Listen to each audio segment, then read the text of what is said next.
선비동석은 99칸 기와집의 외동아들로 선대로부터 물려받은 풍족한 재산으로 관리하는 집사만도 여러 명이었지요.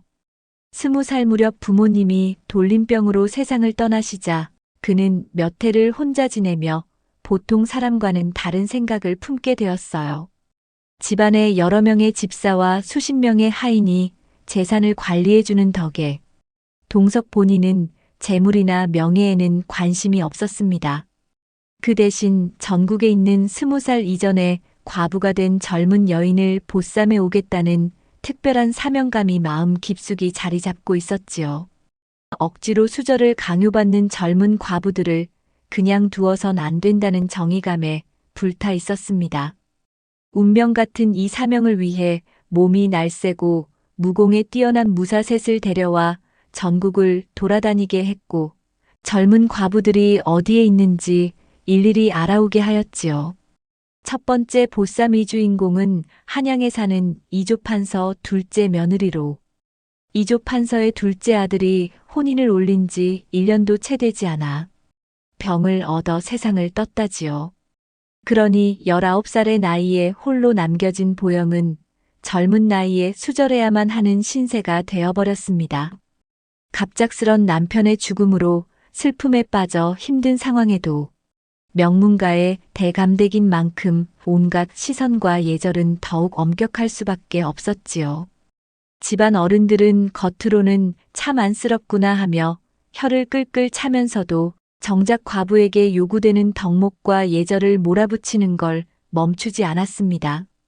특히 이조판서 집안에서는 열려문을 세워 가문의 명예를 드높이고 싶다는 속내가 컸기에 아예 보영에게 대놓고 열려문으로 집안의 가문을 더욱 빛내길 바란다 하고 노골적으로 강요했답니다. 더 속상한 건 보영이 눈치챌 수밖에 없는 뒷말들이 집안 안팎에서 슬금슬금 흘러나오기 시작했다는 점이었지요. 여자가 너무 곱게 생기면 팔자가 사납다고 하더니 곱게 생긴 얼굴이 화근이지 남자 잡아먹는 팔자가 있다고 하더라고. 혼인한 지 1년 만에 서방이 죽었으니 그 팔자가 오죽하겠어. 그러게 우리 작은 서방님이 얼마나 건강하셨는가. 여자 하나 잘못 들어와서 그렇게 원통하게 가실 줄이야. 사람 하나 잘못 들이면 집안 기운이 꺾인다더니 딱 그 짝이지 뭐야. 말 많은 문중 어른이나 종들 사이에서 자잘한 입방아가 터져나왔고 보영은 생각지도 못했던 비난에 깊은 상처를 입었지요. 그러다 보니 그녀 자신도 정말로 내가 그런 운명을 가져온 걸까? 라고 가슴을 칠 만큼 괴로워졌습니다. 어느 날 문중 여인들과 함께 차를 마시며 시어머니는 차분한 목소리로 말하였지요. 과부로서 절개를 지키는 일은 내게 주어진 소임이란다. 숙모들은 손을 꼭 잡고 위하는 척하면서 이 집안을 위해 열려문을 받는 것이 내 운명이지 않겠느냐. 은근히 강요를 하고 있었지요. 그렇게 집안 어른들의 눈앞에서 고개를 떨군 채 예. 라는 짧은 대답을 하는 것만으로도 마음엔 서러움과 답답함이 한가득이었답니다. 밤이면 등불 아래 홀로 앉아 내게 허락된 삶이 오직 이것뿐이란 말인가? 하고 가슴을 쳤지요. 그러다 피곤함에 지쳐 잠이 든 보영은 어느 순간 무언가 자신을 툭 치는 듯한 느낌을 받았지만 정확히 기억은 나지 않았습니다. 그리고 정신을 차려보니 눈앞에 보이는 것은 낯선 방 안의 공기였지요. 처음엔 내가 꿈을 꾸는 걸까? 싶어서 볼을 꼬집어 보았는데 생생하게 아팠지요. 그제야 보영은 이곳이 자기 방이 아님을 깨닫고 가슴이 두근거리기 시작했습니다. 낯선 사내가 보영을 내려다보고 있었지요. 보영은 본능적으로 품속에서 조그만 은장도를 꺼내들었습니다. 부인 놀라지 마시오. 당황스러우시겠지만 제 말 좀 들어보시지요. 그러자 보영이 떨리는 목소리로 외쳤습니다. 나는 현 이조판서의 둘째 며느리여. 감히 이런 짓을 하다니 죽음을 면치 못할 것이오. 그러자 사내가 부드러운 목소리로 대답하였지요. 저는 김동석이라 합니다. 부인의 외로운 처지를 알고 이곳으로 모셔온 것이지요. 아니, 알고도 이런 무례한 짓을 했단 말이오? 보영이 격앙된 감정을 숨기지 않고 호통을 치자 동석은 더 놀라지 않도록 조심스레 차근차근 설명을 이어갔답니다. 이조판서 댁 며느님이시라는 것을 모를 리 있겠습니까? 나는 새도 떨어뜨릴 만한 대단한 집안이라는 것도 알지요. 하지만 부인께서 어떠한 처지에 놓이셨는지, 얼마나 무거운 굴레를 짊어지셨는지 다 알기에 모셔온 것이오. 수절을 강요당하고 열려문을 운운하는 그 집안의 압박 속에서 부인이 받을 고통을 알기에 말이죠. 하지만 부인께서는 아직 너무 젊고 아름다우십니다. 삶을 선택할 기회는 반드시 있어야 하지 않겠습니까? 동석의 말에 보영은 잠시 얼어붙었습니다. 분명 납치나 다름없는 상황인데 뜻밖에도 자신의 처지를 헤아려 주는 것처럼 보이는 동석의 태도에 마음 한편이 묘하게 흔들렸지요. 물론 손에 쥔 은장도에 힘을 계속 주었지만 내게 선택지가 있다고? 하고 떨리는 목소리로 묻는 자신이 낯설기도 했습니다. 동석은 조용히 고개를 끄덕이며 말을 이었답니다. 절개도 좋고 열려문도 멋지지요. 근데 말입니다. 그거 하나 지키자고 평생 마음을 감춰야 한다면 그건 좀 억울하지 않겠소. 전 그저 부인이 사람답게 웃으며 살 수 있는 길도 있다는 걸 보여드리고 싶었을 뿐이요. 부인 인생을 가문에 희생하며 살지 않기를 바랄 뿐이요. 부인의 삶인데 남들 입에 맡겨둘 순 없잖소.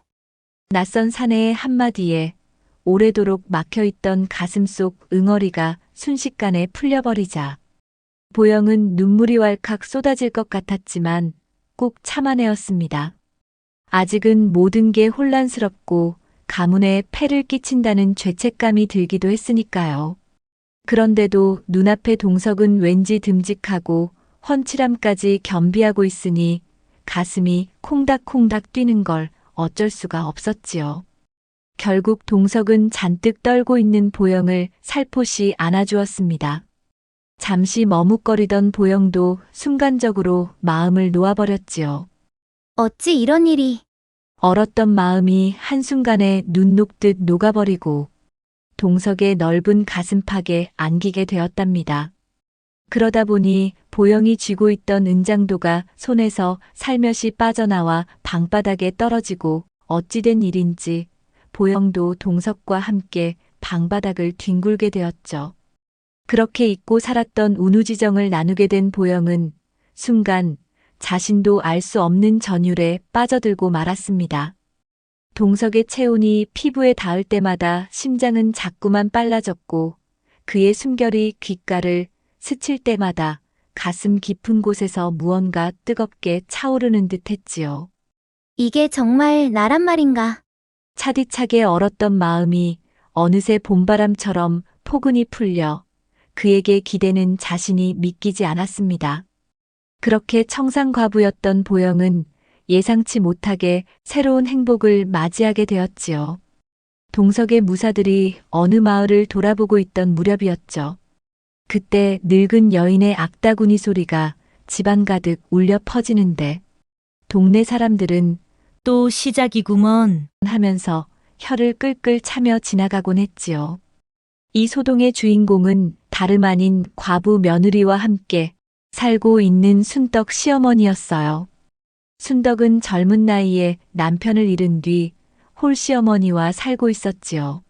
남편 없이 사는 것도 서러운데 시어머니의 매운 시집살이에 밤이면 텅 빈 이부자리에 눈물이 마를 날이 없었어요. 봄바람이 살랑살랑 불고 온갖 꽃들이 만개해도 순덕에게는 그저 허무하고 서러운 계절일 뿐이었던 것이었죠. 그러던 어느 날 순덕이 집 뒤 보리밭에 잠깐 나가 있던 참이었어요. 그때 평소 그녀를 유독 눈여겨보던 옆집 돌쇠가 슬그머니 보리밭으로 들어와 어느새 순덕의 등 뒤에 바싹 다가선 것이었습니다. 인적도 없는 으슥한 보리밭에서 돌쇠는 평소 품었던 연정을 주체 못해 그만 기쁨에 들떠 순덕의 손목을 덥석 잡아버렸지요. 순덕이 내 마음 좀 받아줘. 언제까지 애만 태울 참이여. 뭔 짓이야. 난 과부야. 누가 보면 어떡하려고 그래. 빨리 이 손 놓으라고. 당황한 순덕이 뿌리치려 했지만 건장한 사내의 힘을 이기긴 어려웠답니다. 그리하여 손목을 돌쇠에게 내줄 수밖에 없었죠. 그런데 때마침 살금살금 뒤를 밟던 시어머니가 바로 그 장면을 목격하고 말았답니다. 아니, 이것이 대체 무슨 짓들이냐? 내가 그동안 남정네를 보리밭으로 끌어들였단 말이냐? 깜짝 놀란 순떡과 돌쇠는 보리밭에서 허둥지둥 달아났답니다. 하지만 시어머니는 손목 한 번 잡힌 광경만으로도 눈을 부릅뜨고는 마치 세상이 무너진 듯 호들갑을 떨기 시작했지요. 오메, 내 이럴 줄 알았어. 저것들이 보리밭에서 그냥 손만 잡았겠냐? 분명히 그 짓거리를 알고 세상에 남사스럽다. 이런 망신이 어디 있는가? 시어머니는 이미 머릿속에서 온갖 상상을 펼친 끝에 순덕이 돌쇠와 눈이 맞아 그 넓디 넓은 보리밭에서 부끄러운 짓을 했다고 확신해버렸습니다. 내 며느리가 말이야. 그것도 대낮에 사람 눈을 피해서 보리밭에서 그런 짓을 했다니 이걸 어쩌면 좋냐? 동네방네 망신은 다 시키고 내가 무슨 낯으로 동네 마실을 다니냐? 마을 아낙네들 사이에서도 이야기는 순식간에 꼬리에 꼬리를 물었고 순덕은 변명 한마디 못하고 이미 보리밭 사건의 주인공이 되어버리고 말았지요. 수절해야 할 과부가 사내를 끌어들이다니 어찌 그렇게 뻔뻔하니? 시어머니의 욕설은 날이 갈수록 독해졌습니다. 사실 시어머니도 젊은 시절 과부로 지내며 외로움을 알았을 텐데 유독 순덕에게만 가혹하게 굴었지요. 어린 나이에 과부가 된 것도 서러운데 시어머니의 구박에 시달리는 서러움은 순덕이 감당하기엔 너무 힘든 삶이었습니다. 그러다 보니 순덕은 시어머니가 마실이라도 나간 날이면 서러움에 울고 또 울었지요. 그런데 한 번은 놀러온 순돌 할머니가 우는 순덕을 보고 깜짝 놀라 다가왔습니다. 무슨 일이길래 이렇게 서럽게 우느냐? 시어미가 또 무슨 독한 말을 했단 말이냐? 따뜻하게 달래주는 순돌 할머니 앞에서 순덕은 이제껏 꾹꾹 눌러 담았던 억울함을 몽땅 쏟아냈습니다. 이야기를 다 들은 순돌 할머니는 울분을 토하듯 말씀하셨지요. 똥 묻은 개가 겨 묻은 개 탓한다더니 딱 그 꼴이구먼. 이제 더 이상 못 참겠다. 참는데도 한도가 있지. 너도 알아야 할 건 알아야겠구나. 내 시어미도 과부로 지내던 젊은 시절에 온 동네가 떠들썩할 만큼 서방질을 했단 말이다. 글방 훈장을 좋아해서 밤에 몰래방에 들어갔다가 들키기도 하고 동네 머슴하고 물레방앗간에 갔다가 음란죄로 북을 메고 조리돌림까지 받았잖니? 그런 사람이 손목 한 번 잡힌 너를 환양년이라고 몰아붙이는 건 도무지 말이 안 되지. 순돌 할머니의 말에 순덕은 시어머니에 대한 분노가 올라왔답니다. 자기 과거는 태연히 숨기면서 며느리는 망신 주고 욕보이는 게 참으로 어이가 없었지요. 그런 사실을 알게 된 동석의 무사들은 순덕을 데려가기로 계획하였답니다. 더는 그 무서운 시어머니와 한 집에 살게 두는 건 아니다 싶었지요. 그리하여 순덕은 보쌈으로 동석이 집에 오게 되었고 기절에서 깨어난 순덕은 너무 놀랐는지 한동안 정신이 멍하게 앉아 있었어요. 낯선 남정네와 낯선 공간, 그리고 사방의 호화로운 살림살이가 눈에 들어오니 꿈인지 현실인지 구분조차 안 되었답니다. 동석은 그런 순덕을 조용히 지켜보다가 차근차근 말을 건네기 시작했답니다. 많이 놀라셨지요. 부인을 제가 보쌈을 해왔습니다. 너무 놀라지 마세요. 부인을 이렇게 모시고 온 이유는 시어머니 구박에 시달리는 걸 보고만 있을 수 없었소. 나는 그저 부인을 편안히 지내게 해드리고 싶었을 뿐이오. 그 부드러운 말투에 순덕은 겨우 정신을 추슬러 입을 뗐답니다. 이게 정말 꿈은 아니겠지요? 도무지 무슨 영문인지 잘 모르겠어요. 순덕은 두려움 반, 혼란스러움 반이었지요. 하지만 동석의 얼굴을 보자 사기꾼 같거나 나쁜 사람 같지는 않았지요. 그리하여 순덕은 오묘한 안도감을 느꼈답니다. 그렇다면 이제 저는 이곳에서 선비님과 함께 살아야 합니까? 내 부인은 이제 이곳에서 자유롭게 누구에게도 구박받지 않고 여러 부인과 즐겁게 살아갈 수 있습니다. 여러 부인이라니요? 네. 이곳에는 보쌈으로 온 많은 여인이 자유롭게 모여 살고 있습니다. 순덕은 이 상황이 도무지 받아들여지지 않았지요. 부인, 너무 걱정하지 마시오. 여기서는 눈치 볼 사람도 없고 시어머니 구박도 없소. 생각해 보시오. 혼자 속 끓이고 우울해하느니 좋은 사람들과 더불어 사는 게 훨씬 낫지 않겠소. 그리고 이젠 더 이상 홀로 외로운 밤을 보내지 않아도 된다오. 내가 있으니. 하하하. 동석의 자신감에 순덕은 마음이 조금은 편안해지기는 하였지만 뒷일을 책임질 만한 사람인지 확인을 해야 했지요. 좋아요. 그럼 나도 확인을 해봐야겠네요. 날 이렇게 데려왔으니 당신도 책임질 생각은 있겠지요? 혹시 나중에 무슨 일이 생겨도 끝까지 책임을 질 수 있단 말이지요? 순덕이 무심한 듯 툭 내뱉었지만 속으로는 그래도 뭔가 든든하네. 라는 생각이 들었답니다. 그 부분은 걱정하지 마시오. 부인의 행복 내가 책임지겠소. 보시오. 이 튼튼한 팔다리를 힘도 아주 세다오. 부인의 밤도 만족하게 채워줄 것이오. 동석의 자신만만한 말에 순덕의 가슴이 콩닥콩닥 뛰었어요. 사실 남편이 죽고 난 뒤로 의지할 사람이 없었으니 내가 지켜주겠다는 소리는 순덕의 마음을 든든하게 하였어요. 그뿐이 아니었지요. 외롭고 허전했던 밤까지 책임을 져준다는데 순덕의 심장은 터질 듯 날뛰었죠. 시어머니 밑에서 숨도 제대로 못 쉬며 살았는데 이런 새로운 세상이 나에게 찾아오다니 꿈만 같아요. 하지만 시어머니가 그냥 넘어갈 리가 없을 텐데 뒷감당을 어찌하려고요? 나중 일은 나중에 생각하면 돼요. 부인의 시어머니나 동네 사람들과도 천리말리 떨어진 곳이오. 그러니 부디 마음 편히 지내시길 바라오. 순덕은 동석이 단순히 자신의 욕망만을 채우려 이런 일을 벌인 건 아니라는 생각이 들어서 살짝 안도했습니다. 하지만 여전히 시어머니가 머릿속에 아른거리는 건 어쩔 수 없었지요. 그러다가 문득 동석의 따뜻한 손길에 본능처럼 마음이 열려버렸답니다. 부인, 오늘 밤 저와 함께 지내고 나면 이곳에서의 꿈 같은 삶이 펼쳐질 거란 생각이 들 것이오. 그러면서 동석은 순덕을 살포시 안아주었고 동석과 들큼한 사랑이 이렇게 좋은 것이었나 싶어 순덕은 가슴속 깊이 짜릿함과 온 세상을 얻은 듯한 벅찬 기분을 느꼈습니다. 그리하여 그렇게 두 사람의 운명은 이미 서로에게 스며들기 시작했습니다. 어느덧 99칸의 집에 예쁜 과부들이 하나둘 늘어나면서 정원에는 봄꽃이 흐드러지듯 아름다운 여인들의 치맛자락이 나풀되었습니다. 그런데 그렇게 여인들이 모여 살다 보니 어느 마을에 보쌈한 과부들이 지내는 집이 있다더라. 하는 소문이 어느새 암암리에 퍼져나갔답니다. 그러던 어느 날 문득 낯선 여인이 동석의 집 대문 앞에 서 있었습니다. 곱상한 이목구비가 단박에 눈에 띄었고 허름한 보자기를 품에 안은 채 조심스레 문을 두드리더니 안으로 안내되어 들어왔지요. 그러고는 떨리는 목소리로 물어보았습니다.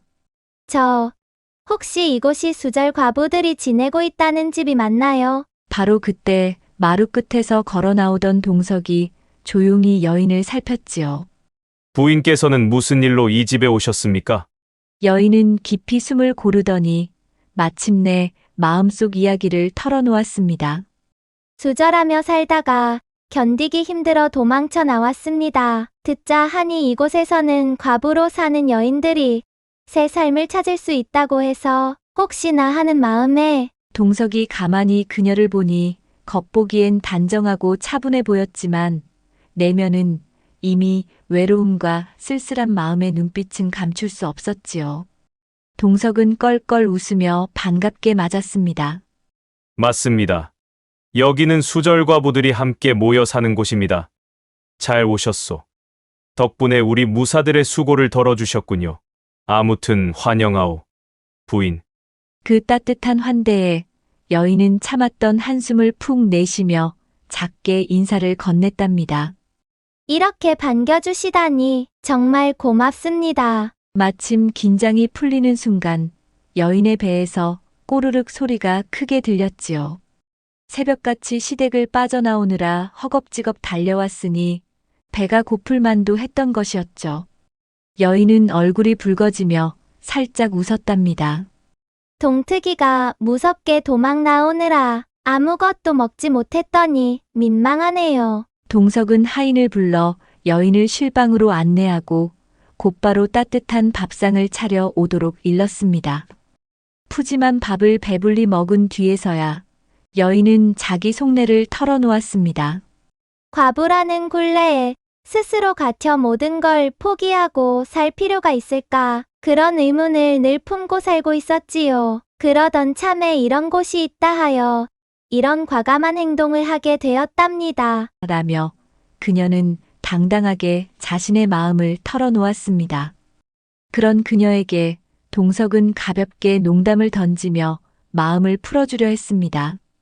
여긴 자유를 찾자고 모인 자리라지만 세상 사람들 눈엔 우리가 절개를 내팽개치고 정숙함을 벗어던진 여인네들로 보일 겁니다. 부인, 혹시 돌맞을 각오 되셨습니까?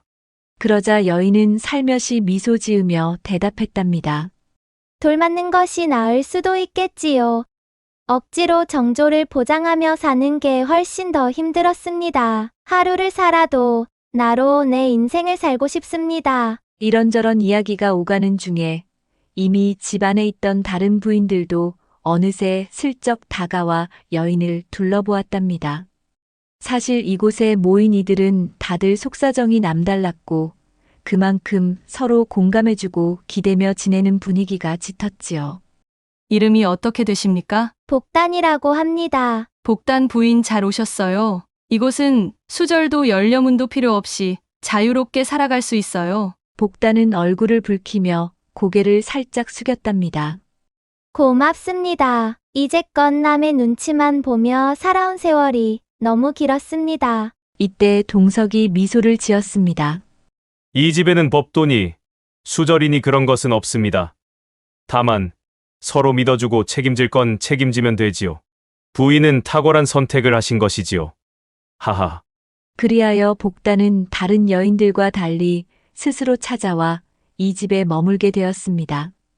그렇게 복단이 찾아온 기쁨에 집안 여인들은 작지만 즐거운 환영 잔치를 마련하였답니다. 그리고 동석은 복단과 첫날 밤을 치르게 되었는데 그날 밤엔 은은한 종소리가 울리면서 모두가 조용히 자리를 물러났지요. 복단은 얇은 비단옷 위에 비녀를 고쳐 꽂으며 첫밤의 긴장감에 가슴이 콩닥거렸습니다. 동석이 방에 들어섰을 때 복단은 속살이 뽀얗게 비치는 얇은 속젓고리를 입고 앉아 있었습니다. 예상치 못한 모습에 동석은 짐짓 능청스러운 미소를 지었지요. 부인, 아무리 사내 품이 그립다 해도 너무 서두르는 거 아니오? 나도 정신줄을 놓을 것 같소이다. 복단은 얼굴에 홍조를 띠며 가느다란 웃음을 흘렸습니다. 내 오래 묵힌 갈증이랄까요. 그 품을 떠올리기만 해도 속이 다 간질거려요. 복단의 솔직한 반응에 동석은 가슴이 쿵쾅거렸지만 애써 숨을 고르며 옷고름을 풀어 헤쳤습니다. 포근한 이부자리 위에 나란히 앉아 서로의 살결이 맞닿자 과부로서의 지난 세월이 잊혀질 만큼 가슴이 뜨거웠습니다. 아, 이런 따뜻함도 있구나. 하고 새삼 깨달았다지요. 세상이 강요했던 껍데기를 벗고 오롯이 자기로 돌아간 기분이었죠. 그렇게 이어진 동석과의 초야에서 복단이 수절하며 살아온 고단한 세월이 부드럽게 녹아내렸답니다. 이 집에 들어올 다른 여인들 역시 이런 자유와 따뜻함을 함께 누리며 살아가는 것이 동석이 꿈꿔온 억압이 아닌 믿음으로 이어지는 집이었기 때문이었지요. 그렇게 이 집의 봄날은 또 한 번 살포시 피어오르고 있었답니다. 경상도 어느 마을에 열려문을 세울 정도로 정조를 지키며 살고 있는 단아한 과부가 있었지요. 그 이름은 바로 이화였어요. 남편을 일찍 떠나보냈음에도 자그마한 체구에 언제나 고운 옷매무새를 정갈하게 다듬고 단정한 미소를 머금고 살아가는 모습이 참 곱고 아름다웠지요. 이화는 어린 시절부터 학문과 예절 교육을 차근차근 익혔기에 정조란 단지 미덕이 아니라 목숨 같은 존재로 여기며 지냈어요. 그래서 마을 사람들은 저분은 반드시 연료문을 세워 주어야 해. 라며 칭송하곤 하였지요. 하지만 세상 이치가 늘 그렇듯 남들이 보지 못하는 속사정도 있었지요. 아직 젊은 나이에 남편을 잃은 이화는 처녀나 다름없는 과부였지만 온갖 시선이 자신에게 쏠려버렸고 그 탓에 본의 아니게 꽁꽁 문을 닫고 지낼 수밖에 없었답니다.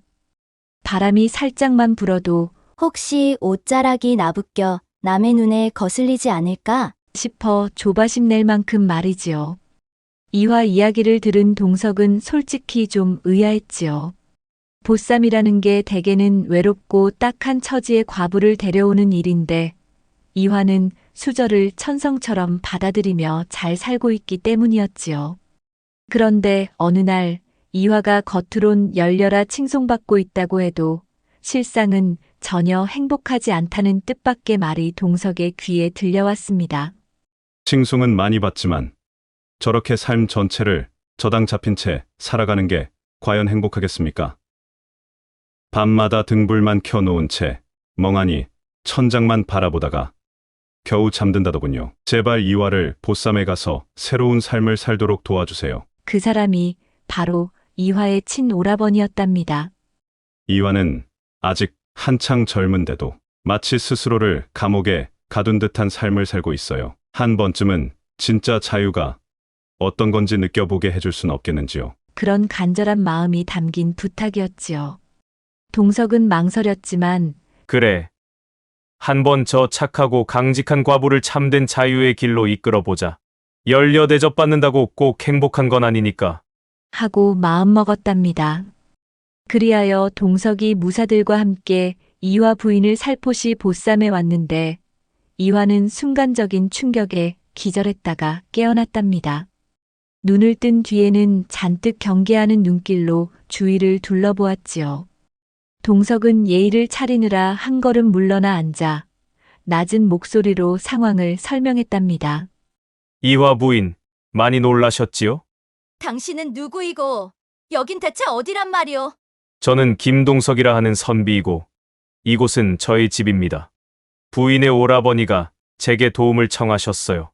누구보다 예의와 정조를 지키며 사시지만 정말로 원하는 행복을 누리고 있는지 묻고 싶었다고 하더군요. 지금 그게 무슨 말도 안 되는 소리요? 저는 열녀로 불리며 잘 살고 있습니다. 라며 이화가 당장 뛰쳐나갈 기세로 말하자 동석은 잔잔한 음성으로 부드럽게 대받았답니다. 열녀로 사는 것 훌륭하지요. 다만 이제 고작 20살을 조금 넘긴 부인이 평생을 수절하기만 해서야 정말 행복할 수 있을까 싶습니다. 혹시 부인의 삶이 열려문을 받기 위한 것이라면 그건 누구를 위한 일입니까? 이 질문에 이화는 짐짓 당황하였지요. 사실 자신도 답답하다고 느끼던 부분을 콕 찔렸으니 당황스러운 건 당연했답니다. 동석은 기회를 놓치지 않고 말을 이어갔습니다. 아직 한창 젊으신데 시집의 명예와 사람들의 시선에 갇혀 사는 게 과연 부인이 진짜로 원하는 삶일까요? 그래도 부인 뜻이라면 제가 더는 나설 수 없겠지만 부디 한 번쯤 다른 길이 있지 않은지 생각만이라도 해보시면 어떨까요? 이 말에 이화의 뺨을 타고 주르르 눈물이 흘러내렸답니다. 그렇게 무거운 삶을 살아가는 것이 정말 내가 원했던 삶은 아닌데 하는 마음이 한꺼번에 터져 나온 것이지요. 부인, 이곳은 안전한 곳입니다. 오늘 밤은 아무 걱정하지 말고 편안히 쉬면서 생각해 보시지요. 그 후로 이화는 살짝 동석의 설득에 마음을 여는 듯 보였으나 가슴 한구석에는 여전히 정조는 생명이라는 자책감과 세상을 향해 문을 닫아버리고 싶은 두려움이 교차하고 있었답니다. 그날 밤 안심하고 잠자리에 들었다고 믿었던 이화가 몰래 방 안에서 세상을 등질 준비로 그대로 삶을 마감하려 했다는 것이지요. 다행스럽게도 여종이 자릿길을 들고 들어가는 바람에 발견되어 가까스로 목숨은 건졌습니다. 하지만 이화는 한동안 말없이 눈물만 뚝뚝 흘렸고 이를 지켜본 동석은 큰 충격을 받았지요. 아차. 보쌈이란 게 결코 가벼운 일이 아니었구나. 어느 여인에게는 정조가 목숨과도 같은 것이었구나. 이토록 절박하고 힘겨운 여인들의 삶을 내가 혹시 함부로 건드린 건 아닐까. 동석은 죄책감과 책임감을 동시에 느꼈답니다. 그리하여 동석이 결심을 하였지요. 동석이 수절과부를 보쌈을 해오는 진짜 이유를 밝히려 모든 부인들을 한자리에 불러 모았습니다. 물론 이화도 같이 들어야 했지요. 이야기는 20년 전으로 돌아갑니다. 동석이 10살 무렵 노안이 깊고 흰 머리가 성성한 그의 할머니께서 오랜 병석 끝에 임종이 가까워졌음을 스스로 느끼셨죠. 그리하여 집안 여인은 물론 문중 여인들까지 모두 한자리에 모여 앉혔답니다. 그리고 말씀하셨습니다. 이제 내가 살 날이 얼마 남지 않았구나. 뜻밖의 고백에 젊은 손자 며느리들은 깜짝 놀라며 손사래를 치기 바빴습니다. 할머니, 그런 말씀 마세요. 앞으로 얼마든지 더 사실 수 있으세요. 그럼요. 아직 건강하신데요. 지금처럼 저희 곁에 있어 주시면 됩니다. 하지만 할머니는 가볍게 고개를 저으며 담담하게 말씀하셨지요. 인명이 하늘에 달린 걸 어찌 내 맘대로 하겠느냐. 내가 너희를 부른 건 딱히 특별한 청이 있어서가 아니다. 꼭 일러두고 싶은 말이 있어 숨이 붙어 있을 때 전하고 싶었을 뿐이다. 며느리들이 귀 기울이자 할머니는 길게 한숨을 내쉰 뒤 차분한 목소리로 이야기를 이어갔습니다. 너희가 남편과 백년애로 하면 우리 집안에 이보다 더 큰 복이 없겠지. 하지만 세상 일이라는 게 늘 뜻대로 되는 건 아니란다. 혹시라도 내 남편이 먼저 떠나 너희가 젊은 나이에 과부가 된다면 억지로 수절만 고집하지 말고 문중의 의논에 다른 길을 찾으려. 내 말 뜻을 알겠느냐? 너무 파격적인 이야기였던지라 젊은 손자 며느리들은 서로 눈짓을 주고받으며 당혹스러움을 감추지 못했습니다. 혹시나 할머니가 워낙 연로하시다 보니 허튼 소리를 하는 건 아닐까 하는 생각도 살짝 스쳤지요. 그러나 곧 들려온 할머니의 목소리는 어느 때보다 또렷했습니다. 왜 내가 죽을 때가 되니 망령이라도 든 것 같으냐?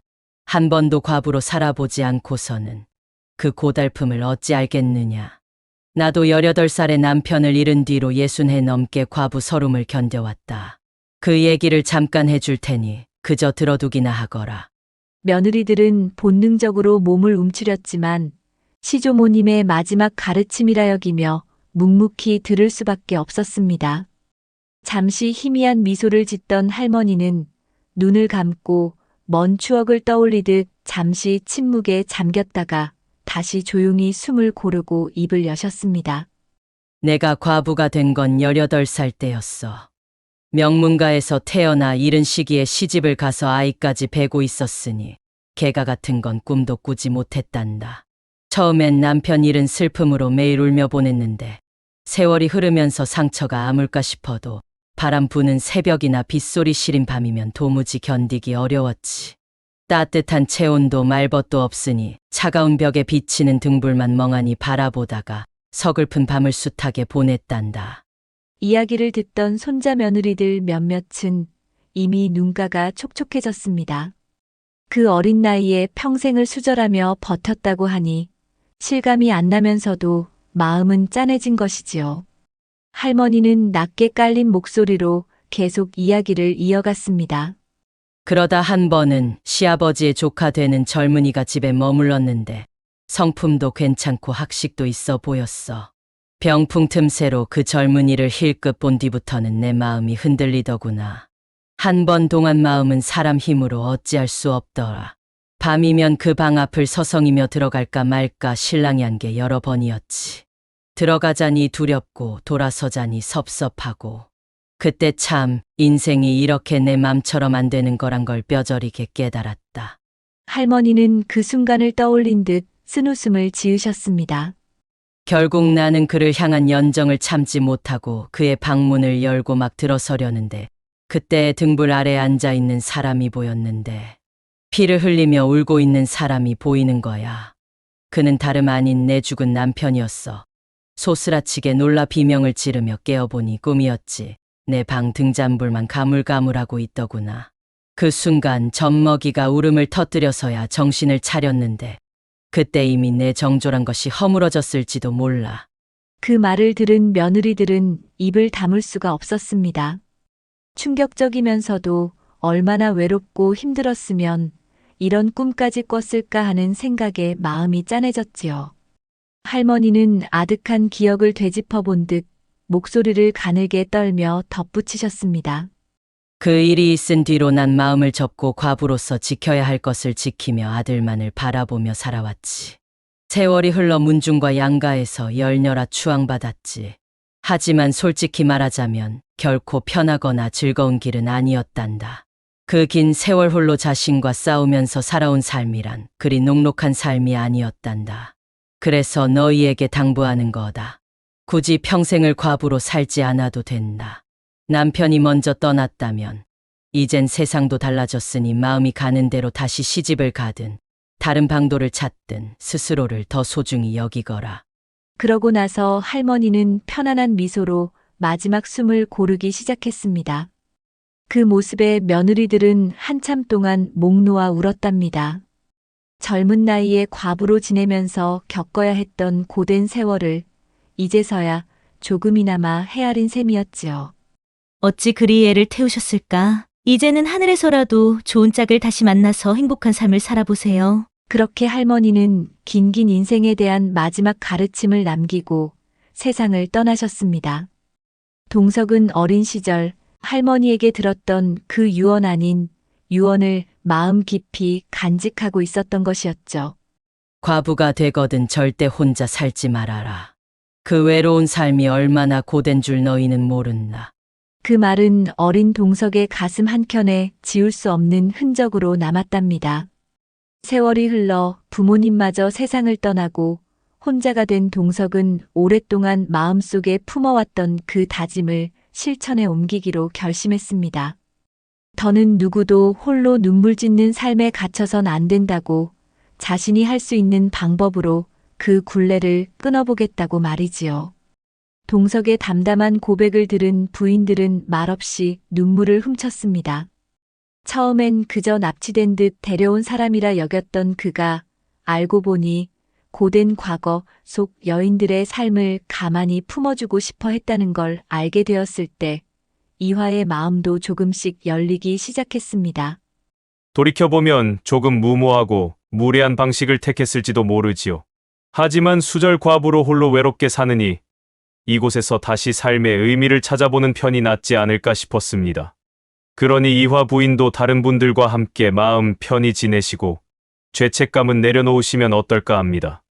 그 울컥한 공감은 말없이 흘러내리는 눈물로 이어졌고 그 방 안엔 조용하지만 깊은 울림이 감돌았습니다.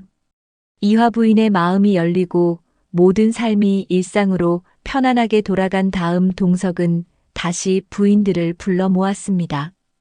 동석의 넓은 사랑채에 모인 여인들은 오랜만에 평안한 일상에서 한결 밝아진 얼굴을 하고 있었습니다. 그런 그들을 다시 불러 모은 동석이 조용히 입을 열었습니다. 부인들, 이렇게 젊고 좋은 인력들이 그저 안주하며 사는 것만이 능사는 아닐 것이오. 우리가 세상에 보탬이 될 무언가를 해보면 어떨까 싶소. 조용하던 마당 한쪽에 자박자박 발소리가 울리더니 무사로 일하던 사내들 몇이 동석의 옆에 섰습니다. 내가 생각한 것은 이 마을이나 주변 마을에 버려진 아이들, 혹은 부모가 일찍 세상을 떠난 고아들을 데려다가 우리가 함께 돌봐주자는 것이오. 글도 가르쳐주고 살림 솜씨도 가르쳐주고 무엇보다 따뜻한 어른의 사랑을 알려주는 게 어떻겠소? 말이 떨어지기 무섭게 여인들 사이에서 정말 좋네요. 하는 목소리가 터져 나왔습니다. 한 여인은 조심스레 손을 들었습니다. 저도 일찍 부모님을 여의어 어릴 때 많이 힘들었답니다.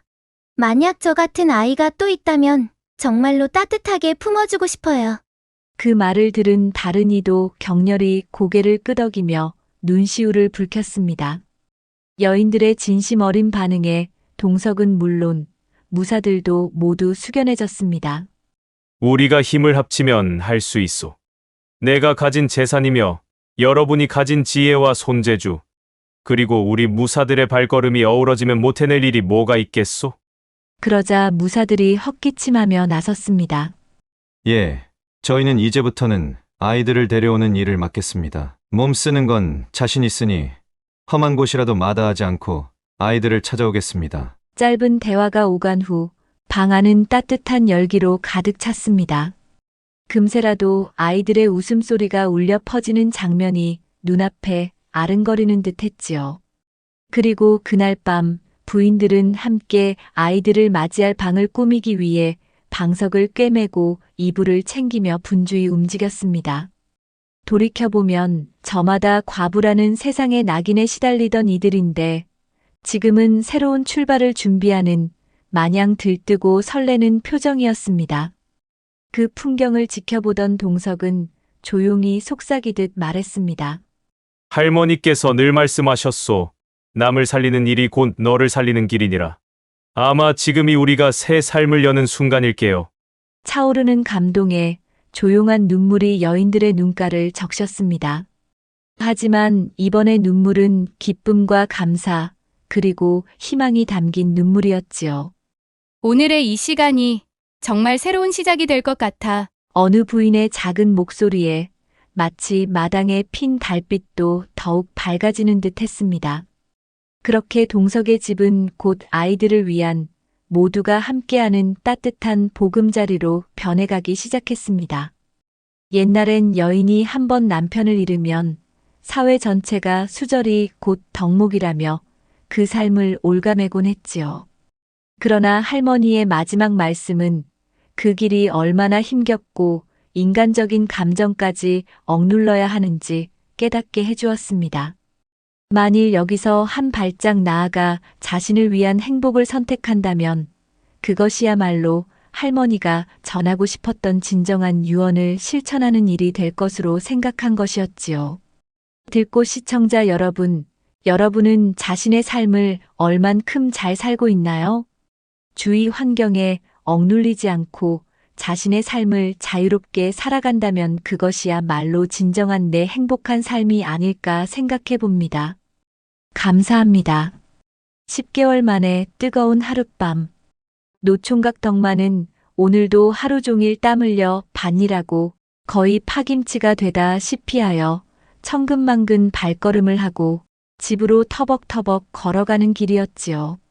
고개를 들어 앞을 보는 순간 저 멀리서 산들바람에 치맛자락을 나부끼며 정신없이 달려오는 물찬 제비처럼 날씬한 여인을 발견하고 그만 입이 떡 벌어지고 말았답니다. 와, 참 곱기도 하여라. 저 여인이 내 여자라면 얼마나 좋을까? 나도 언젠가는 저렇게 어여쁜 여인과 혼인했으면 좋겠다. 덕만이 그렇게 달콤한 상상을 하던 바로 그 순간 놀라운 일이 벌어졌지요. 숨가쁘게 달려오던 여인이 다짜고짜 덕만의 팔짱을 덥석 끼고는 애원하듯 말하는 게 아니겠어요?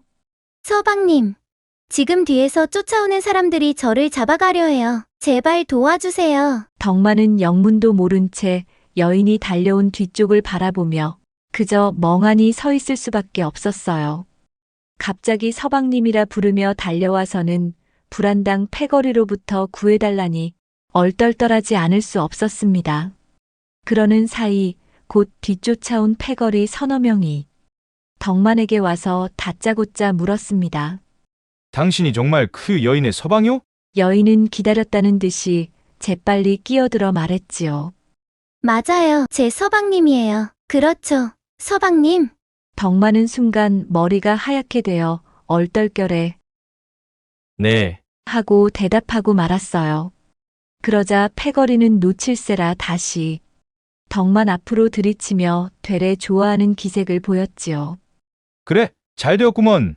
그럼 저 여인의 빚을 당신이 대신 갚아주면 되겠구먼. 아니, 갑자기 그게 무슨 소리요? 놀란 덕만이 되묻자 패거리가 상황을 설명해 주었습니다. 저 여인의 아버지가 우리에게 돈을 꽤 많이 빌려갔는데 갚지를 않고 세상을 떠났으니 당연히 피부치 딸인 저 여자가 그 빚을 갚아야 하지 않겠나? 못 갚겠으면 우리랑 같이 가던가. 인물이 반반하니 몸값을 치면 후하게 받겠구먼. 이 말이 끝나기가 무섭게 패거리들이 여인을 끌고 가려 다가오자 겁에 질린 여인은 덕만의 팔을 더욱 꽉 붙들어 매달리며 울상을 지었습니다. 서방님, 제발 살려주세요. 그제야 패거리들은 이제 덕만을 다시 노려보며 으름장을 놓았습니다. 그렇군. 장인이 구워간 돈이니 당신이 갚으면 되겠구먼. 여인은 덕만에게 호소하였어요. 서방님, 일단 돈을 갚아주세요. 제가 나중에 열심히 일해서 꼭 갚을 테니. 하지만 아직 상황 판단이 납득이 잘 가지 않은 덕만은 진땀을 흘리며 손사래를 쳤지요. 그게 난 지금 돈이 없소이다. 그러자 여인이 다시 패거리들에게 물었어요. 그 빚이 도대체 얼마나 된다고 이러시나요? 50냥이요.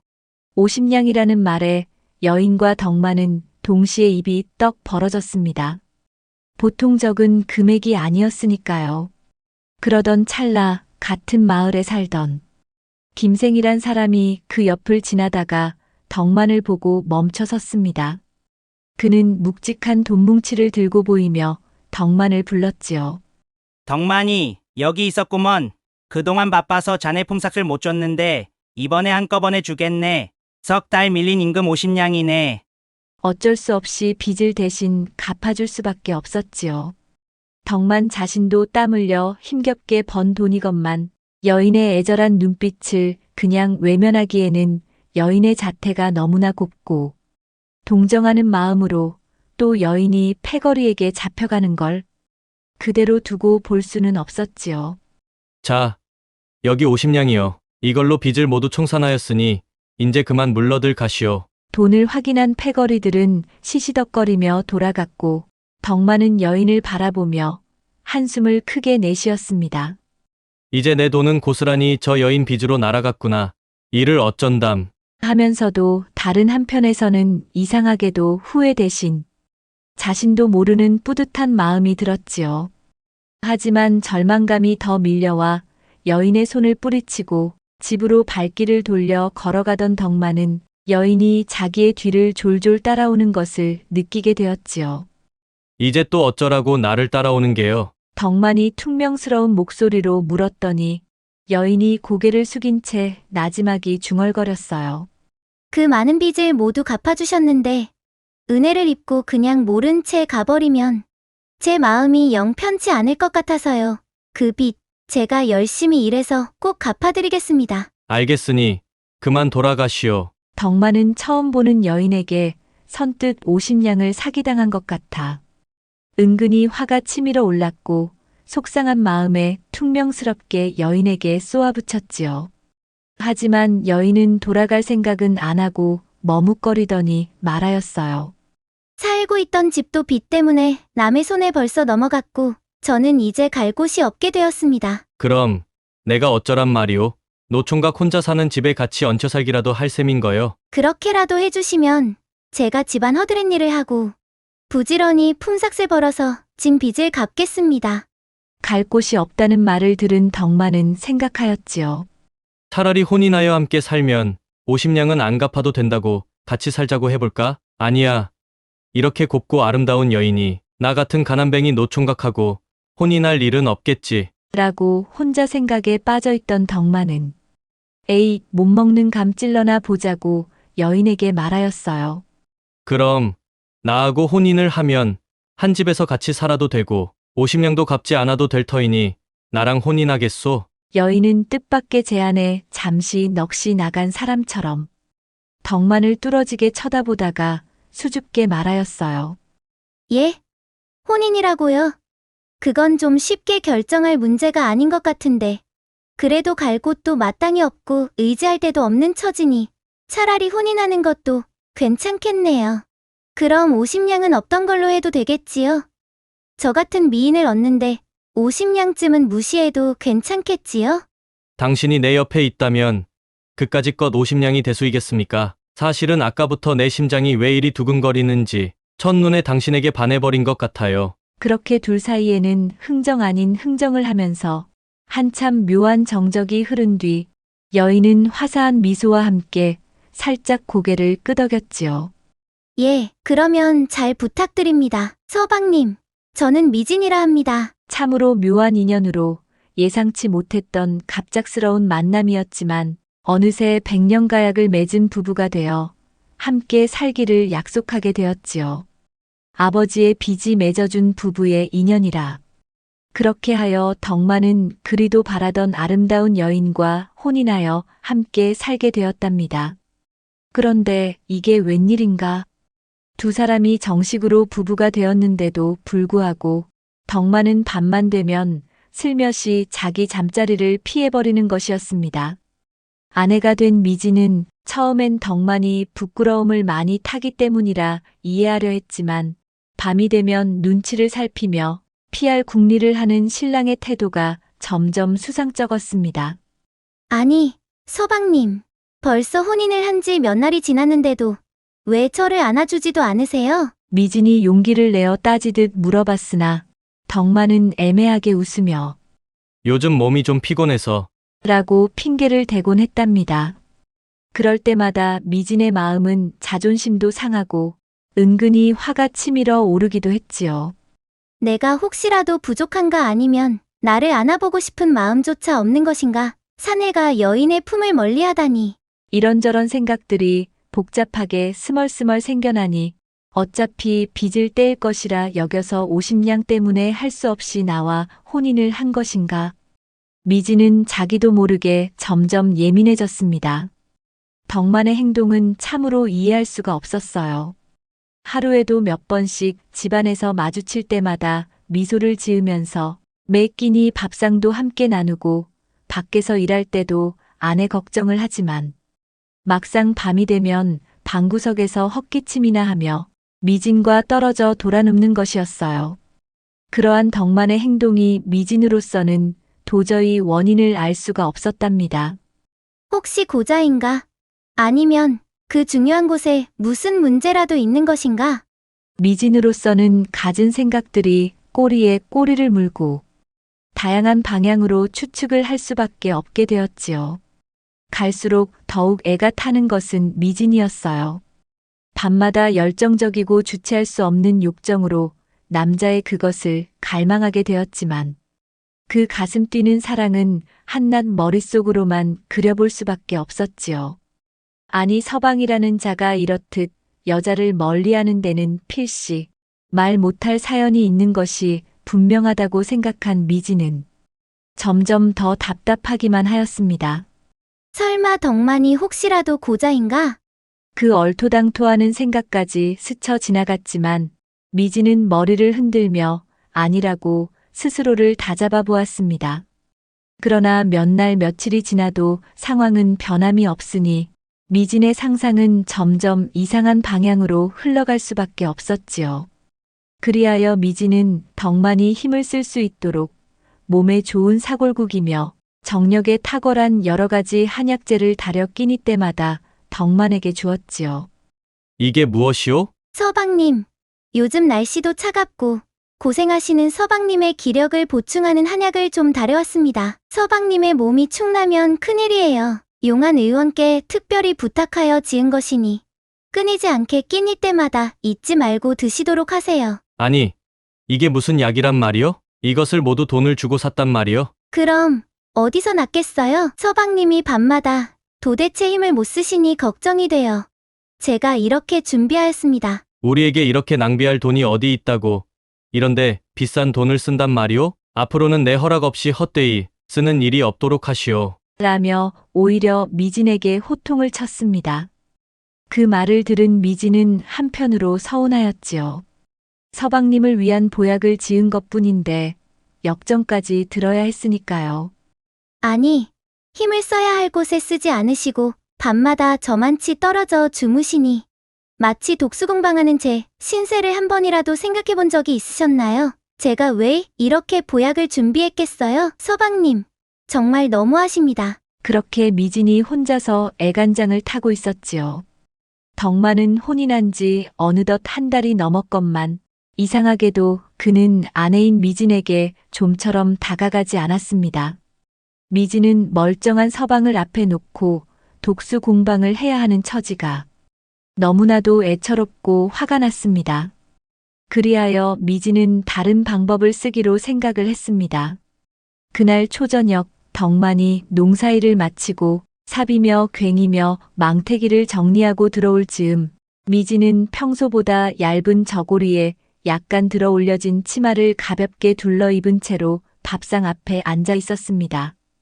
덕만이 들어오자 그녀는 일부러 크게 웃으며 반겨주었지요. 서방님, 오늘따라 날이 좀 덥지 않으세요? 호, 밭일에 고생 많으셨어요. 사실 초가을 밤 공기는 썩 덥지도 않았지만 미진은 슬쩍 부채질하며 날씨가 덥다는 표정으로 연기를 하였지요. 뺨에 열이라도 오르는 듯 일부러 옷깃으로 쓸어내리면서 고개를 끄덕이자 덕만은 살짝 당황한 얼굴로 대꾸하였습니다. 아, 그런가요? 난 밖에서 일하면서도 그렇게 덥다고는 느끼지 못하였는데. 미진은 가만히 웃으며 덕만을 바라봤습니다. 그러고 나서 저고리 끝자락을 살짝 풀더니 은근슬쩍 소매뿌리를 흘려 어깨를 드러냈지요. 예쁜 목선과 부드러운 살결이 보이자 덕만은 시선을 어느 곳에 두어야 할지 몰라 눈썹이 파르르 떨렸습니다. 왜 그러시오? 어디 편찮은 곳이라도 있는 것이요? 벼랑간 걱정하는 표정을 짓는 덕만에게 미진은 괜히 능청스러운 목소리로 대답했습니다. 글쎄요, 저도 잘 모르겠어요. 몸이 좀 후끈거리고 답답하여 저고리를 풀어봤어요. 치마가 너무 두꺼운 것 같기도 하고. 그러면서 미진은 슬그머니 치맛자락을 걷어 올렸습니다. 무릎 윗부분이 살짝 드러나도록 올렸건만. 덕만의 눈에는 평소 보지 못했던 요염한 광경을 보게 되었지요. 하얗고 탄력 있는 허벅지가 순간적으로 눈에 들어오자 덕만은 얼굴이 빨개져서 눈길을 돌렸습니다. 덕만이 손사래를 치며 시선을 피하자 미진은 속으로 한숨을 쉬었습니다. 역시 이렇게까지 해도 반응이 없네. 이 사람은 나를 원하는 것이 아니야. 그래도 포기할 수 없었던 미진은 한술 더 떠서 일부러 열기가 올라 답답하다는 듯 치맛자락을 조심스레 더 들어 올렸습니다. 땡땡한 허벅지 근육이 더욱 드러나고 발목에서부터 허벅지까지의 매끈한 각선미는 사내라면 누구도 침을 삼키지 않을 수 없이 매혹적이었지요. 덕만은 미진의 치마 속 깊은 곳까지를 상상하며 흠칫 몸을 떨었습니다. 여보, 옷이 흘러내리네. 이러다가 감기라도 걸리면 어쩌겠소? 그 말을 듣고 미진은 감기는 무슨 감기인가요? 저는 지금 속이 다 타들어간다고요, 서방님. 하고 외칠 뻔했지만 애써 부드럽게 웃으며 물 한 사발을 건네주었습니다. 서방님 목 마르실 텐데 물이라도 드세요. 왜 이렇게 땀을 흘리세요?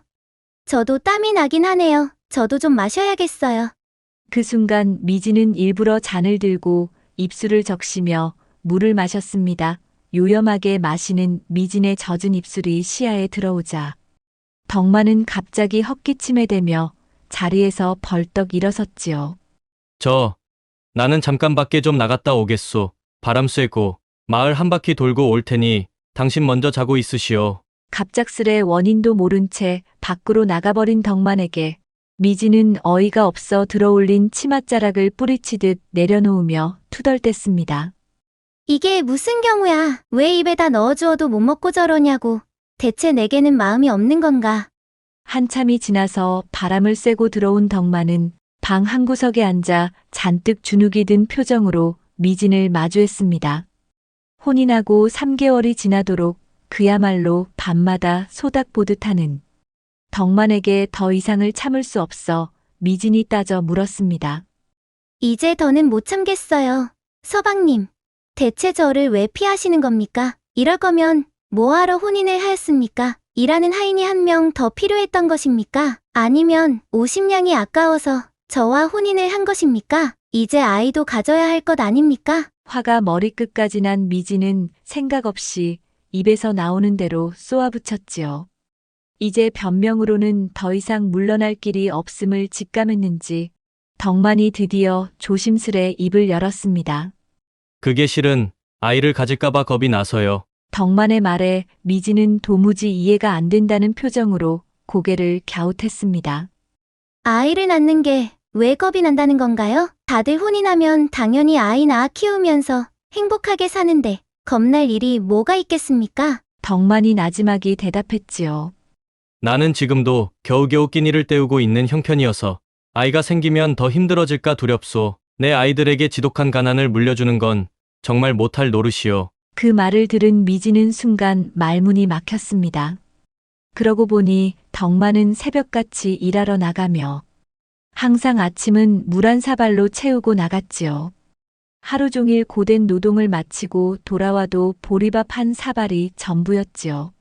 초조와 의심으로 가득 찼던 미진은 덕만의 마음을 알고 나니 미안한 마음이 치솟았습니다. 내가 왜 이런 단순한 이치를 눈치채지 못했지? 아이를 낳고 못 낳고 이전에 남편이 이렇게 궁핍한 생활을 하고 있었구나. 그래서 남편은 밤마다 나를 피하고만 있었던 게 자신의 욕망을 억눌러가며 아이를 갖지 않으려고 애를 썼던 것이었구나. 미진은 덕만의 손을 꼭 잡고 미진이 생각해왔던 이야기를 꺼내었습니다. 여보, 남녀가 혼인을 하여 한 가정을 이루면 당연히 아이가 생기고 또 그 아이를 기르면서 행복을 찾고 삶의 기쁨을 맞을 수 있는 것으로 생각해요. 생활이 어렵다고 아이를 갖지 않으면 무슨 보람과 낙으로 살아갈 수 있겠어요? 다른 사람들도 가난하지만 아이를 낳고 다들 열심히 해도 살아가고 있잖아요. 하지만 여보, 아이를 낳으면 바로 입 하나가 더 늘게 되고 아이가 커가면서 들어갈 생활비를 생각하니 우리 형편으로는 도저히 감당하기 어려운 일이라 생각이 들어요. 하지만 미진은 부드러운 목소리로 덕만에게 더는 기가 죽거나 위축되지 말고 함께 힘을 내자고 다짐을 하였습니다.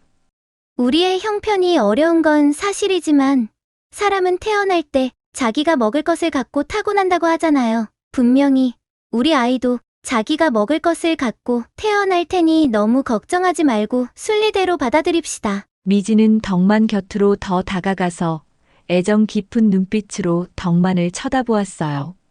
아이가 생기면 아이는 우리에게 더 많은 즐거움과 힘을 줄 거예요. 밤이 늦어져도 웃음소리가 계속 들리고 집은 밝고 활기찰 거예요. 무엇을 많이 주지 못해도 아이는 우리 삶을 더 풍성하게 만들어줄 거예요. 사실 덕만 역시 속으로는 아이를 갖고 싶다는 바람이 있었지만 워낙 형편이 넉넉하지 않다는 생각으로 엄두를 내지 못하였던 것입니다.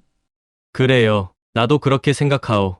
덕만은 눈을 지그시 감은 채 미진의 말에 공감한다는 표시로 미진의 손을 꼭 쥐고 힘을 더 주었습니다. 나도 언젠가는 아이를 가지면 참 좋겠다고 막연히 생각만 했을 뿐이요. 그런데 지금은 아직은 아니야 하고 망설이게 되었던 것이요. 내가 조금 더 노력해서 돈을 더 모은 다음 아이를 가지려고 생각을 했던 것이요. 덕만의 말에 미진은 그의 마음을 이해하였지만 마음은 왠지 무거웠습니다. 아이를 갖는 문제로 서로의 생각을 이해하게 되었지만 그날 이후 덕만은 온종일 일을 마치고 집으로 돌아와 저녁밥을 서둘러 먹고는 곧바로 다시 밖으로 나가버리는 것입니다. 그리고는 밤이 늦어서야 집에 돌아오니 미진으로서는 궁금하고 걱정이 되었습니다. 서방님, 매일 밤 무엇을 하시길래 늦어서야 들어오시는 거예요? 그냥 좀 볼 일이 있어서 나중에 알려주겠소. 덕만은 늘 같은 대답으로 얼버무렸고 미진에게는 점점 더 의욕이 커져만 갔습니다. 그렇게 몇 달이 흘렀지요. 밤마다 사라지는 남편 때문에 마음이 편치 않던 미진은 결국 결심했습니다. 더는 이렇게 모른 척 넘어갈 수는 없지. 한번 직접 따라가 봐야겠어. 그날도 어김없이 덕만이 저녁을 서둘러 먹고 밖으로 나가자 미진은 조심스럽게 뒤를 밟았습니다. 날은 이미 어두웠고 구름에 가끔 가려진 달빛에 덕만의 그림자가 골목을 가로질러 갔지요. 굽이굽이 마을의 몇 곳을 돌아서 가던 덕만이 길모퉁이에서 어느 여인과 만나는 것이었습니다. 둘이서 고개를 맞대고 쑥덕거리는 모습을 멀찌감치 몸을 숙여 바라보던 미진은 심장이 덜컥 내려앉았습니다. 설마 덕만이 바람이라도 피우는 건가? 나한테 이러면 안 되지. 미진은 그 자리에 당장 뛰쳐나가고 싶었지만 사실을 확인하기 위해 꾹 참고 지켜보았습니다. 그런데 덕만은 이내 다른 골목으로 가더니 또 다른 여인을 만났습니다. 그녀와도 역시 쑥덕거림으로 알 수 없는 대화를 나누는 것이었지요. 그 모습을 또 보고 있으려니 미진의 궁금증은 더욱 치솟았습니다. 하루 종일 일을 하고 오면 나와 함께 오순도순 재미있는 시간을 보내야 혼이 난 사람의 당연한 일이거늘 이 야심한 밤에 여인들을 만나고 다니다니 미진은 덕만의 행동을 도저히 이해할 수 없었지요. 그날 밤 미진은 덕만이 도대체 무엇을 하고 있는지 제대로 알아내지 못하였고 자신을 속이고 무시한다는 생각에 너무 섭섭하여 속이 상할 대로 상했답니다. 하지만 성급한 결론을 내리기에는 구체적인 증거를 찾을 수 없었지요. 그 여인들과 바람을 피우는 건지 아니면 다른 무슨 사정이 있는지. 그래서 미진은 며칠을 더 마음을 추스르고 덕만의 뒤를 조심스레 더 미행하기로 하였지요. 그날도 덕만의 뒤를 밟던 미진은 덕만의 실체를 드디어 알게 되었습니다. 그날 덕만은 마을에서 용하다고 소문난 의원 집으로 들어가는 것이었습니다. 방 안에서는 환자들로 들끓었고 신음이 끊이질 않았는데 그 집 하인인 듯한 여인이 언성을 높여 덕만에게 말했습니다. 이보시오. 덕만이 품삯 받고 일하러 왔으면 제대로 해야 할 것 아닌가. 젊은 사람이 도대체 왜 이렇게 굼뜬지. 해 시전에 일을 마칠 수 있겠는가? 어서 서두르게나. 대문 밖에서 엿보던 미진은 순간 당황하였지요. 늘 과묵하지만 착한 남편이 의원집 하인에게 호되게 질타를 당하고 있으니 상상이 가지 않았어요. 그런데 더 놀라운 장면이 일어났어요. 그 하녀가 덕만에게 내민 것은 환자를 치료하고 모아놓은 무명천 한 움큼이었고 갖은 오물을 받은 오물통까지 갖고 나왔지요. 덕만은 아무 말 없이 고개를 숙인 채 그것들을 받아들고 세숫대야에서 그 무명천을 빨기 시작하는 게 아니겠어요? 아니, 저 사람이 왜 저렇게 굳은 일을 하고 있지? 게다가 덕만은 그 일만 하는 게 아니라 방 한쪽에 누워있는 환자들의 몸까지 닦아주느라 분주했습니다. 의원집 하인은 계속 투덜거렸어요.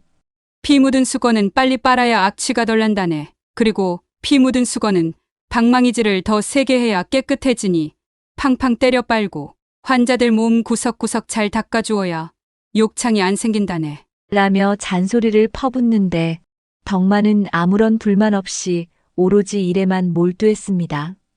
그 모습을 지켜보던 미진은 무언가에 홀린 듯 한동안 멍하니 그 모습을 바라보다가 남편에게로 달려가 그 일을 못하도록 말리고 싶었습니다. 밤마다 여자들을 만나고 다니던 덕만에 대한 의욕과 분노는 사라지고 덕만이 왜 이토록 고된 일까지 마다하지 않고 하는지 가슴이 꽉 막히는 느낌이었습니다. 집안 살림이 궁하다 보니 저렇게까지 고생을 해서라도 돈을 모으려는 것이었구나. 이윽고 일이 끝난 뒤 하인은 조그마한 주머니를 덕만에게 건네주었습니다. 아마 약간의 품값이 들어있는 듯 했지요. 덕만은 그 주머니를 소중히 받아들고 서둘러 의원 집을 빠져나왔습니다. 이른 아침부터 힘든 일을 하고 와서는 또 늦은 밤까지 이렇게 허드렛 일까지 하며 돈을 모으고 있었다니. 집안 살림이 조금이라도 나아지려면 어떻게든 돈을 벌어야겠다는 일념으로 그 고단함을 아무 말 없이 혼자서 감당해야 했던 것이야. 미진은 왠지 자신의 철없는 질투와 안일한 생각들이 부끄러워졌습니다. 미진의 눈에서는 어느새 눈물이 주르륵 흘렀고 마음이 착잡하면서도 미안함과 동시에 애틋함이 솟아올랐습니다. 일을 마치고 덕만이 집으로 돌아왔을 때 서둘러 덕만보다 먼저 집에 도착한 미진은 평소와는 달리 초롱불 아래에서 덕만을 기다리고 있었습니다. 덕만은 아내가 깨어있는 것을 보고는 잠깐 놀란 표정을 지었지요. 미진이 조용히 덕만에게 다가가더니 그의 거친 손을 살며시 붙잡고 고개를 떨구었습니다. 덕만의 손은 차가웠고 장시간 찬물로 빨래를 하여 손이 빨갛게 부르터 있었습니다. 서방님, 오늘 어디 다녀오셨어요? 이렇게 밤이 깊은데. 누굴 좀 만나고 오느라 늦었소. 어서 잡시다. 내일 일 나가려면 피곤할 텐데. 덕만이 여느 때처럼 아무 일도 아닌 것처럼 시치미를 떼자 미지는 애써 다정한 얼굴을 하려 했지만 가슴 속에서 복받쳐 오르는 눈물을 참을 수가 없었습니다.